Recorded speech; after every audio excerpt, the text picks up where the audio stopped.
Hello friends. अब तक हमने सुंदरकांड पाठ की हिंदी अर्थ में देखा कि हनुमान जी भगवान जो हैं वो समुद्र पार करके पर्वत पर चढ़ के लंका को देखते हैं, जो कि चारों तरफ से सोने के परकोटे, सोने की चार दीवारी से घिरी हुई है और चारों तरफ सोने के परकोटे का परम प्रकाश हो रहा है। अब हम छंद एक तक पहुँचे हैं, तो ये छंद एक पढ़ के हम फिर से इसका हिंदी अर्थ समझेंगे।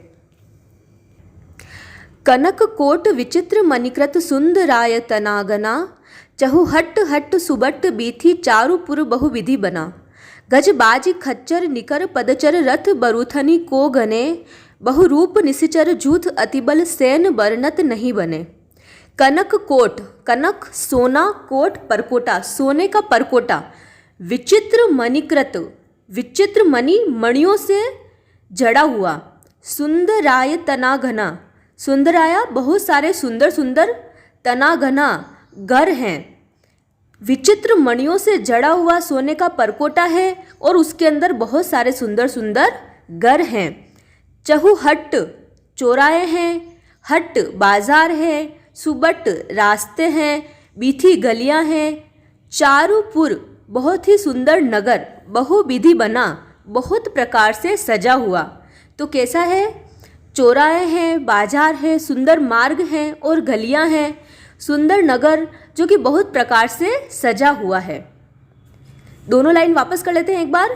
कनक कोट विचित्र मणिकृत सुंदराय तनागना, चहु हट्ट हट्ट सुबट्ट बीथी चारुपुर बहुविधि बना। विचित्र मणियों से जड़ा हुआ सोने का परकोटा है, उसके अंदर बहुत से सुंदर सुंदर घर हैं। चौराहे, बाजार, सुंदर मार्ग और गलियां हैं। सुंदर नगर बहुत प्रकार से सजा हुआ है। ये हनुमान जी पर्वत पर चढ़कर सोने की लंका को देख रहे हैं। उन्होंने लंका में अभी प्रवेश नहीं किया है, लेकिन वो पर्वत पर चढ़ के देख रहे हैं, उसका वर्णन कर रहे हैं। गज बाजी खच्चर निकर पदचर, रथ बरूथनी को गने, बहुरूप निशिचर जूथ अतिबल सैन बरनत नहीं बने। गज हाथी, बाजी घोड़े, खच्चर, खच्चर जो होता है वो घोड़े और गधे दोनों का मिक्स रूप होता है ना, वो घोड़ा होता है ना गधा होता है। निकर समूह, पदचर पैदल चलने वाले, रथ बरूथनी समूह को घने। तो ये बता रहे हैं कि हाथी, घोड़े, खच्चरों के समूह तथा पैदल और रथों के समूह को कौन गिन सकता है, अर्थात अनगिनत है। बहुरूप निशिचर, निशिचर होते हैं राक्षस, बहुरूप अनेक रूपों वाले, अनेक रूपों वाले राक्षस। जूथ अतिबल, और उनके दल, अतिबल अत्यंत ही बलशाली, सैन बरनत नहीं बने, उनकी सेना है, बहुत ही बलशाली उनकी सेना है। बरनत मीन्स वर्णन करते नहीं बनता है, जिसका वर्णन करते हुए नहीं बनता है। हाथी, घोड़े, खच्चरों के समूह तथा पैदल और रथों के समूह को कौन गिन सकता है? बहुत सारे हैं। अनेक रूपों के राक्षसों के दल है, उनकी अत्यंत बलवती सेना का वर्णन करते नहीं बनता है। तो ये उन्होंने वर्णन किया है कि जो ये कैसा दिखता है, जो सोने की लंका कही जाती है, वो सोने की लंका अंदर से कैसी है। बन बाग उपवन बाटिका सरकूप बापिम सोहहिम, नर नाग सुर गंधर्व कन्या रूप मुनिमन मोहहिम। कहु माल देह विशाल सेल समान अतिबल गर्जहिम, नाना अखारिन भिरी बहुविधि एक एकन तर्जहिम। वन बाग उपवन वाटिका, वन, बाग, उपवन होते हैं बगीचे, वाटिका फुलवाड़ी, सर तालाब, कूप कुएं, बापी वावड़ियाँ, सोह सुशोभित है। तो वहाँ पर क्या क्या है? वन, बाग, उपवन, फुलवाड़ी, तालाब, कुएं और बहुत सारी बावड़ियाँ, इनसे वह सुशोभित है। नर नाग सुर गंधर्व कन्या रूप मुनिमन मोहहिम, नर मनुष्य, नाग, सुर देवता, गंधर्व, कन्या, जो गंधर्वों की कन्याएं हैं, देवताओं की कन्याएं हैं, वो अपने सौंदर्य से रूप मुनि मन मोहहिम, मुनियों के भी मन को मोह लेती है। मनुष्य, नाग, देवताओं और गंधर्वों की कन्याएं अपने सौंदर्य से मुनियों के मन को भी मोह लेती है। कहूँ माल देह, माल देह जो होते हैं वो मल्ला पहलवानों के लिए बोला जाता है, जो कि बहुत ही बड़े शरीर वाले होते हैं। माल देह विशाल, विशाल, सेल पर्वत समान, अतिबल गर्जहिम अत्यंत ही बलशाली, गर्जहिम गरज रहे हैं। मतलब कहीं पर्वतों के समान विशाल शरीर वाले बड़े ही बलवान मल्ल पहलवान जो है वो गरज रहे हैं। नाना अखारेन, अखारेन होता है अखाड़े, जहाँ पर ये जो पहलवान होते हैं वो आपस में युद्ध करते हैं, लड़ाई करते हैं, युद्ध शिक्षा लेते हैं। वो भिरही, भिरही मीन्स भिड़ते हैं, बहुविधि अनेक प्रकार से, एक एकन तर्जहिम, तर्जहिम होता है ललकारना, जहाँ पे वो अनेक प्रकार से एक दूसरे को ललकार रहे हैं। तो नाना अखारेन भिरही बहुविधि एक एकन तर्जहिम, वे अनेकों अखाड़ों में बहुत प्रकार से भिड़ते और एक दूसरे को ललकारते हैं। वन वाग उपवन वाटिका सरकूप बापिम सोहहिम नरनाग सुर गंधर्व कन्या रूप मुनिमन मोहहिम कहुमाल देह विशाल सेल समान अतिबल गर्जहिम नाना अखारिन भिरही बहुविधि एक एकन तर्जहिम। वन बाग उपवन फुलवाड़ी तालाब कुएं और बावलियां सुशोभित है। मनुष्य नाग देवताओं और गंधर्वों की कन्याएं अपने सौंदर्य से मुनियों को भी मोह लेने वाली है। कहीं पर्वत के समान विशाल शरीर वाले बड़े ही बलवान मल्ले मीन्स पहलवान गरज रहे हैं और वे अखाड़ों में बहुत प्रकार से भिड़ते और एक दूसरे को ललकारते हैं। अब हम नेक्स्ट छंद में चलते हैं। करी जतन भट्ट कोटिन बिकट तन नगर चहुदिशि रक्षहिम कहूँ महिष मानुष धेनु खर अजखल निसाचर भक्षहिम। एहि लागी तुलसीदास इनकी कथा कछु एक हे कही रघुबीर सर तीरथ शरीर ही त्याग गति पेहिम सही। करी जतन, जतन मीन्स प्रयत्न करना, कोटिन विकट तन करोड़ों, विकट तन भयंकर शरीर वाले, नगर, नगर की चहुदिशि चारों दिशाओं से रक्षहिम रक्षा कर रहे हैं। भयंकर शरीर वाले करोड़ों योद्धा यत्न करके यानी बड़ी ही सावधानी से चारों ओर से चारों ही दिशाओं से नगर की रखवाली करते हैं। कहूँ महिष, महिष होता है भैंस, मानुष्य मनुष्य, धेनु गाय को कहते हैं, खर गधे को कहते हैं, अज बकरी को, खल होता है दुष्ट, निशाचर राक्षस, भक्षहिम भक्षण कर रहे हैं। मीन्स कहीं दुष्ट राक्षस भैंसों, मनुष्यों, गायों, गधों और बकरों को खा रहे हैं। यही लागी ऐसा लग रहा है तुलसीदास इनकी कथा कछु एक है कही। तुलसीदास जी ने इनकी कथा इसलिए कुछ थोड़ी सी कह दी है क्योंकि रघुबीर, श्री रघुबीर जी सर उनके बाण तीरथ, तीरथ मीन्स होता है मोक्ष को प्रदान करेंगे। शरीर नहीं उनके ये शरीर को त्यागी, उनके कौन, ये जो राक्षस है, बड़े बड़े शरीर वाले जो राक्षस हैं, उनके शरीर को त्याग कर वे गति पेहिम सहीम, मतलब वो परम गति को प्राप्त करेंगे। तो ये निश्चय ही श्री रामचंद्र जी के बाण रूपी तीर्थ में शरीरों को त्याग कर परम गति को प्राप्त करेंगे। एक बार पुनः चारों लाइन लेते हैं हम। करी जतन भट्ट कोटिन बिकट तन नगर चहुदिशि रक्षहिम कहूँ महिष मानुष धेनु खर अज खल निसाचर भक्षहिम। भयंकर शरीर वाले करोड़ों योद्धा बड़ी सावधानी से नगर की चारों दिशाओं से रक्षा कर रहे हैं और कहीं दुष्ट राक्षस भैंसों, मनुष्यों, गायों, गधों और बकरों को खा रहे हैं। यही लागी तुलसीदास इनकी कथा कछु एक है कही रघुबीर सर उनके बाण तीरथ शरीरनि त्यागी गति पे हहिम सही। कि ये निश्चय ही तुलसीदास जी ने इनकी कथा इसलिए थोड़ी सी कह दी है कि ये श्री रामचंद्र जी के बाण रूपी तीर्थ में शरीर को त्याग कर परम गति को प्राप्त करेंगे। पुर रखवारे, पुर होता है नगर, रखवारे रक्षा करने वाले, देखी बहु, बहुत सारे रक्षा करने वालों को देखकर कपि मन कीन्ह विचार, कपि ने मिस हनुमान जी ने अपने मन में विचार किया। अति लघु रूप धरो निसी, निसी होता है रात्रि को, धरो धर कर, रात्रि को अत्यंत छोटा रूप धरू। नगर करो पैसार, पैसार होता है प्रवेश करना नगर में, कि मैं अत्यंत छोटा रूप धर के रात्रि के समय नगर में प्रवेश करूं। पुर रखवारे देखी बहु कपि मन कीन्ह विचार अति लघु रूप धरो निसी नगर करो पैसार। नगर के बहुसंख्यक रखवालों को देखकर हनुमान जी ने मन में विचार किया कि अत्यंत छोटा रूप धरूं और रात के समय नगर में प्रवेश करूं। मसक समान, मसक होता है मच्छर, समान मच्छर के समान रूप कपि धरी, कपि हनुमान जी ने धरी धारण किया, मच्छर के समान छोटा रूप हनुमान जी ने धारण किया। लंकी ही चलेऊ, लंका में चले प्रवेश किए, सुमिरी स्मरण करके, किसका, नरहरि श्री रामचंद्र जी का स्मरण करके लंका में प्रवेश किया। हनुमान जी ने मच्छर के समान छोटा रूप धारण करके नर रूप से लीला करने वाले भगवान श्री रामचंद्र जी का स्मरण करके लंका में प्रवेश किया। नाम लंकिनी, एक निशिचरी, निशिचरी होता है राक्षसी, किस नाम की, लंकिनी, लंकिनी नाम की एक राक्षसी रहती थी। सो कह चले सी, और वो बोलने लगी, सो कह चले सी मोहि निंदरी, मोहि निंदरी मेरा निरादर करके। वह बोली कि मेरा निरादर करके, निरादर कैसे, मतलब मुझसे बिना पूछे। सो कह चले सी, कहाँ चले जा रहे हो, मेरा निरादर करके कहाँ चले जा रहे हो। जाने ही नहीं, क्या नहीं जानते हो, मरुमु सठ मोरा, सठ होता है मूर्ख, मरुमु, मरुमु मीन्स भेद, मोरा, क्या उनको मूर्ख कह के बोलते कि अरे मूर्ख तुम क्या मेरा भेद नहीं जानते हो।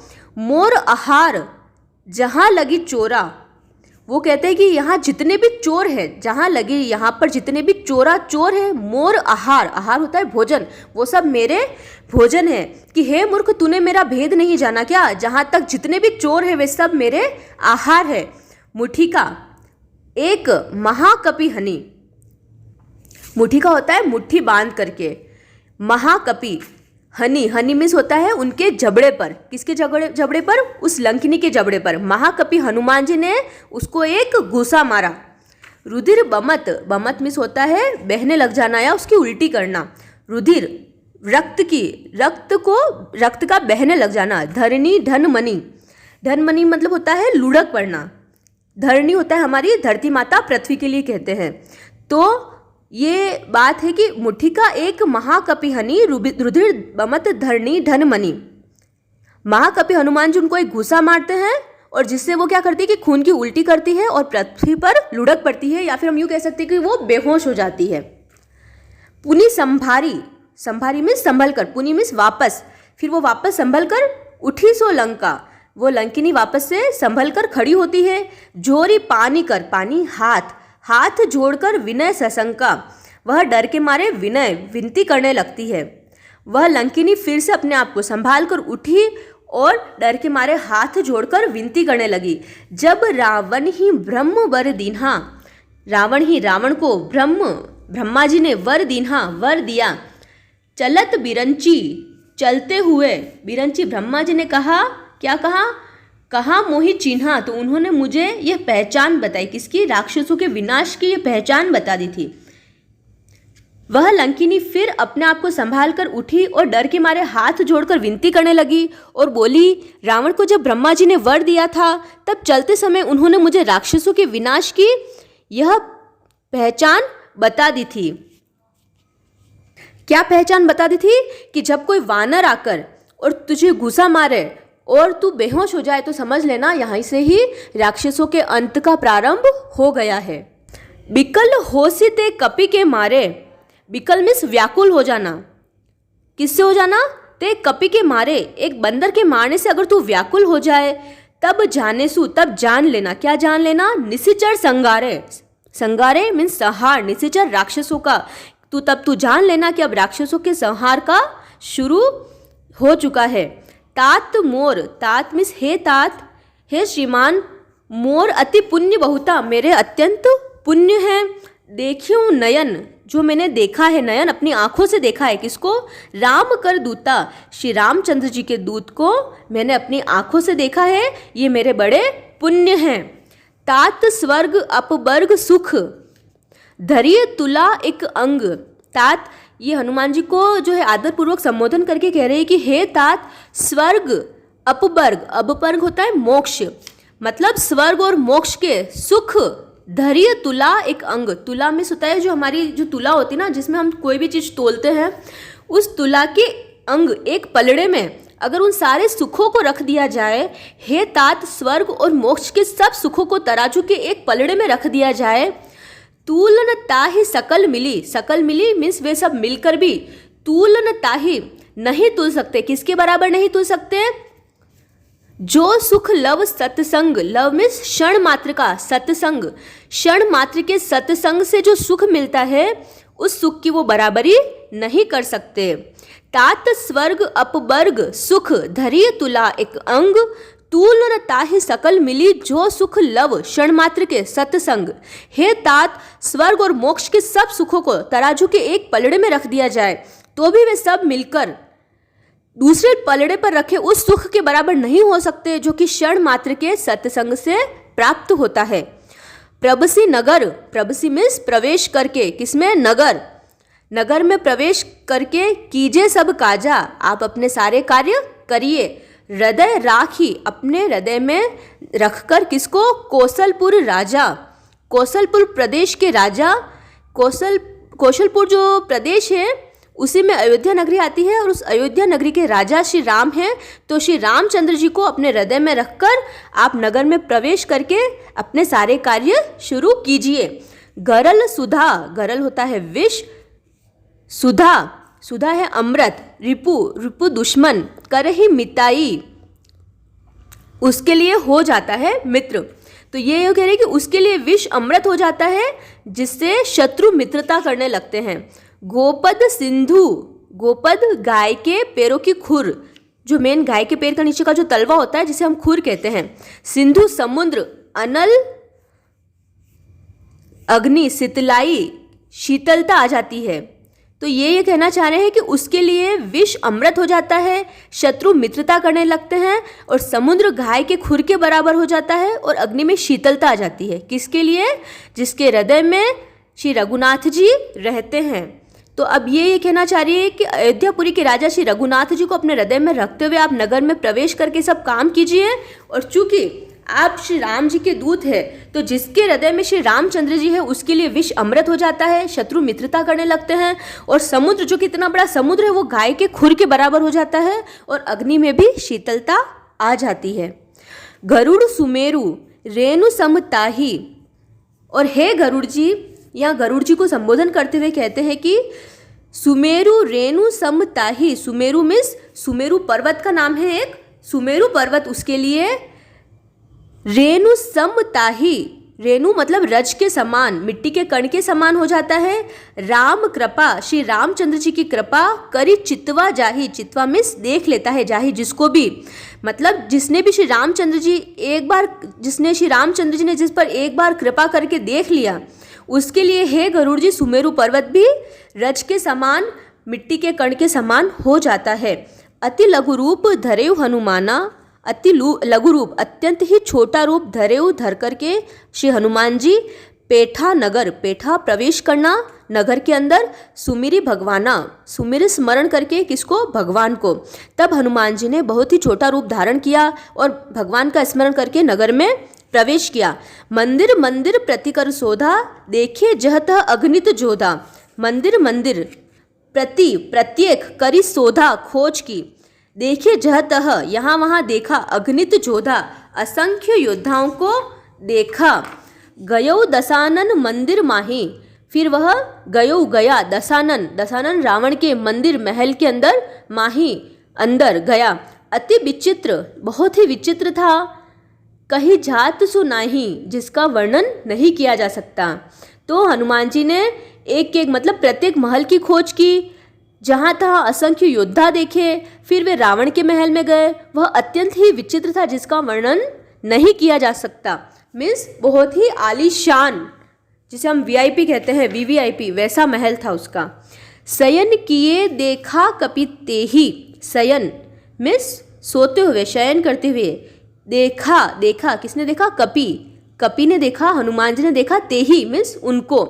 मंदिर महु, मंदिर यहाँ पे रावण के महल के लिए बोला गया है, महु मीन्स उस महल के अंदर न दिखी बेदेही, बेदेही माँ सीता को कहते हैं।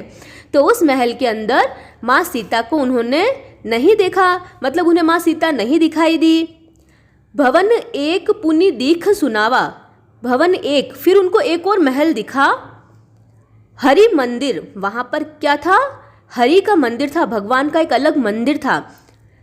तह भिन्न बनावा, वहाँ अलग से बना हुआ एक भगवान का मंदिर था। तो हनुमान जी उस रावण को शयन किए हुए देखा, परंतु महल में उनको जानकी जी, माँ पार्वती, माँ सीता नहीं दिखाई दी। फिर एक सुंदर महल दिखाई दिया, वहाँ उसमें भगवान का एक अलग से मंदिर बना हुआ था। रामायुध अंकित ग्रह शोभा बरनी न जाए, नव तुलसी का वृंद तह देखी हर्ष कपिराय। रामायुध अंकित ग्रह, उस घर के ऊपर रामायुध, भगवान श्री राम के अस्त्र शस्त्र जो कि धनुष बाण हैं, उनके चिन्हों से वो सुशोभित था। शोभा बढ़ने न जाए, उसकी शोभा वर्णन करते नहीं बन रही थी, मतलब ये अत्यंत ही सुंदर लग रहा था। नव तुलसी का वृंद, वृंद होता है समूह, किसके? नव तुलसी का, नई तुलसी के वृक्ष के समूह को देखकर देखी हर्ष कपिराय, हनुमान जी के मन में अत्यंत ही हर्ष हुआ। रामायुध अंकित ग्रह शोभा बरनी न जाय, नव तुलसी का वृंद तह देखी हर्ष कपिराय। वह महल श्री राम जी के आयुध धनुष बाण के चिन्हों से अंकित था, उसकी शोभा वर्णन नहीं की जा सकती थी। वहाँ नवीन नवीन तुलसी के वृक्ष समूह को देखकर कपिराज श्री हनुमान जी अत्यंत ही हर्षित हुए। लंका निशिचर निकर निवासा, यहाँ कहाँ सज्जन कर बासा। मन महु तरक करे कपिलागा, ते ही समय विभूषणु जागा। लंका निशिचर निकर, निशिचर राक्षसों का, निकर समूह, निवासा निवास स्थान है, राक्षसों के समूह का निवास स्थान है। यहाँ कहाँ, यहाँ पर सज्जन कर बासा, सज्जन होते हैं साधु पुरुष, बासा निवास, यहाँ पर एक सज्जन का निवास कहाँ हो सकता है, ऐसा उनके मन में विचार आया। मन महु तर्क, अपने मन में तर्क करे कपि लागा, कपि अपने मन में तर्क करने लगे। ते ही समय, उसी समय विभीषणु जागा, विभीषण जगते हैं। लंका तो राक्षसों के समूह का निवास स्थान है, यहाँ सज्जन साधु पुरुष का निवास कहाँ हो सकता है। हनुमान जी मन में इस प्रकार का तर्क करने लगे और उसी समय विभीषण जी जागे। राम राम तेहि सुमिरन कीन्हा, हृदय हर्ष कपि सज्जन चीन्हा। एहि सन हटि करि हहु पहचानी, साधु ते होई न कारज हानि। राम राम तेहि, उन्होंने राम राम का सुमिरन कीन्हा, सुमिरन किया। जिस सज्जन को हनुमान जी ने देखा था सोते हुए, वो राम राम का सुमिरन किया। हृदय हर्ष कपि सज्जन चिन्हा, हनुमान जी ने उन्हें सज्जन जाना और उनके हृदय में अत्यंत ही प्रसन्नता हुई। मतलब हनुमान जी ने विचार किया, एहि सन हठी करी हहु पहचानी, हठी मीन्स हट करके, करी हहु पहचानी, मैं अपनी तरफ से परिचय करूँगा। क्यों करूँगा? क्योंकि साधु ते होई न कारज हानि, कारज हानि कार्य की हानि, साधु से होई न, साधु से कार्य की हानि नहीं होती है, प्रत्युत हमें लाभ ही होता है। तो जब विभीषण राम नाम का स्मरण करते हैं तो हनुमान जी उन्हें सज्जन जानते हैं और उनके हृदय में अत्यंत प्रसन्नता होती है और वो विचार करते हैं कि मैं अपनी ओर से ही हट करके इनसे परिचय करूँगा, क्योंकि साधु से कार्य की हानि नहीं होती है बल्कि हमें लाभ ही होता है। विप्र रूप धरि बचन सुनाए, सुनत विभीषण उठी तह आए। करी प्रणाम पूछी कुशलाई, विप्र कहो निज कथा बुझाई। विप्र रूप मीन्स ब्राह्मण का रूप, धरी धरकर, वचन सुनाए, हनुमान जी ने उन्हें वचन सुनाए या उन्हें पुकारा। ब्राह्मण का रूप धरकर हनुमान जी ने उन्हें वचन सुनाए, उन्हें पुकारा। सुनत विभीषण उठी तह आए, तह मीन्स वहाँ आए, यह सुनकर विभीषण जी उठकर वहाँ आए। करी प्रणाम पूछी कुशलाई, और हनुमान जी को प्रणाम करके उनकी कुशल क्षेम पूछी।